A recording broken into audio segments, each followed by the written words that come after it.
Welcome to the Neuromodulation Podcast, presented to you by the International Neuromodulation Society. Dive into the forefront of today's emerging neuromodulation techniques, insights, and ethical and clinical applications. Subscribe now to join the multidisciplinary collaboration of medical care providers, scientists, and engineers who are part of the global conversation that's shaping the future of healthcare. On today's minisode, we welcome Dr. Shruti Agashe on behalf of the journal Neuromodulation, Technology at the Neural Interface, to interview Dr. Kristl Vonck. Dr. Agashe is a practicing epileptologist, biomedical engineer, and assistant professor at Duke University. I'll allow her to introduce Dr. Vonck, and for your awareness, the video version of this interview is available on both Spotify and YouTube. Let's dive in. This is Shruti Agashe. I have the pleasure of introducing Dr. Kristl Vonck, editor for Peripheral Nerve and Vagus Nerve section for the journal. Dr. Vonck is the head of the department Head and Skin at Ghent University in Belgium. She's trained at Ghent in Belgium, Yale in the US, and University of Stellenbosch in South Africa.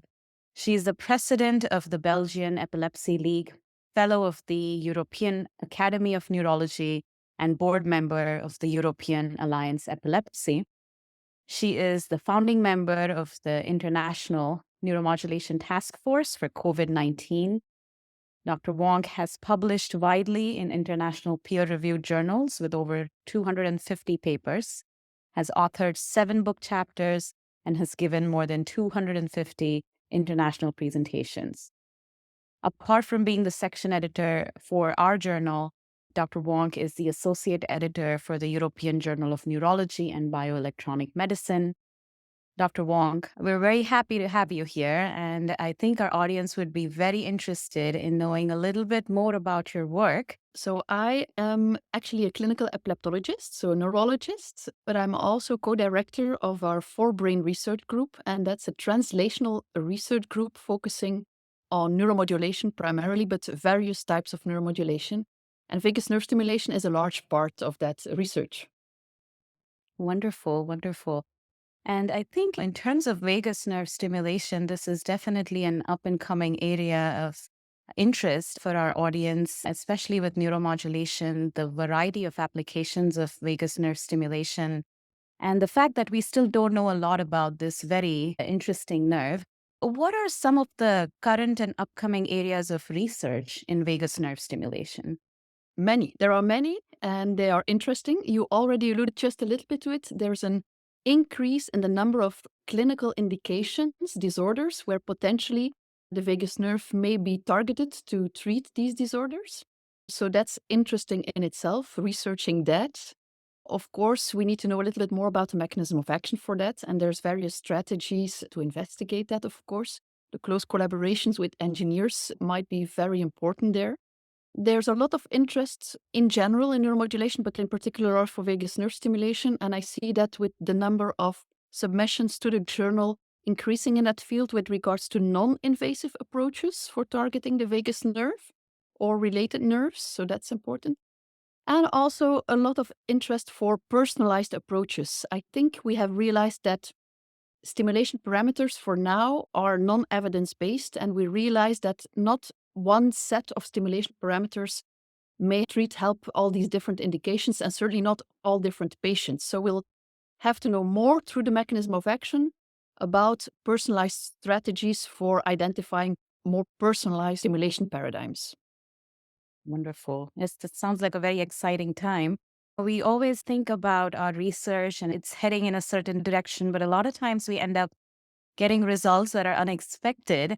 I think for researchers who are planning to submit to our journal and have gone through the hard work of actually spending time on their research and thinking about their hypothesis, but sometimes they get unexpected findings. Would you like to discuss any cases or anything similar to that where you thought it was going to turn up a certain way, but I guess the results from your studies did not pan out the same way as you had initially thought? Oh, that happens really a lot. And of course, for young PhDs, maybe that's one of the most important lessons. You have a hypothesis, stick to it, write it in your paper, but it could be that what you find is something different, which makes it even more interesting. But you need a little bit of maturity to become comfortable with that, of course. And personally, I think one of the surprises, if I can call it that, comes from our clinical approach in the beginning with neuromodulation and in particular vagus nerve stimulation in epilepsy patients, where we were used to the fact that if you install a treatment in these patients, drug resistant epilepsy patients, that typically you have side effects that affect negatively your awakeness, your cognition, your memory, things like that. And with vagus nerve stimulation, we were so surprised that we didn't believe it in the beginning. Patients were more awake, alert, they complained less of memory problems. And that was actually a surprise and against our hypothesis with installing a new therapy. And that actually has driven me to further investigate this in a preclinical way. And there also we were surprised that when you stimulate the vagus nerve preclinically, that indeed you have an increase in noradrenaline in certain areas in the brain. This surprising finding eventually pushes you towards a direction of research that has actually become very interesting and certainly inspired us to develop this therapy also for other indications. Yeah, exactly. As you said, sometimes these unexpected results open up new avenues of research, and we plan certain things, but then more interesting things come out of it and more research in that case. Dr. Vonck, for young neuromodulators such as myself and many others included, we often start off with research and we experience hurdles. And from folks like yourself who've done this for a long time, we would love to know, were there any challenges that you faced during your research and how did you overcome them? Absolutely. There's always many challenges. Certainly, if I look back at my longer career now in research, and there's, of course, always the practicalities, the infrastructure that you want to get up and running to perform the research that you want to do. And for instance, one of my challenges at the beginning was at a certain moment, I wanted to do preclinical research. I wanted to stimulate the vagus nerve in rodents, but the electrodes that we had available from humans were too large. So I needed to look for somebody somewhere out there in the world to try and help me with miniaturization of the electrodes, connect and network with the correct research groups, engineers to help me with all the practicalities that I didn't have. I was not an engineer. I didn't know how to do these things. But eventually it worked out.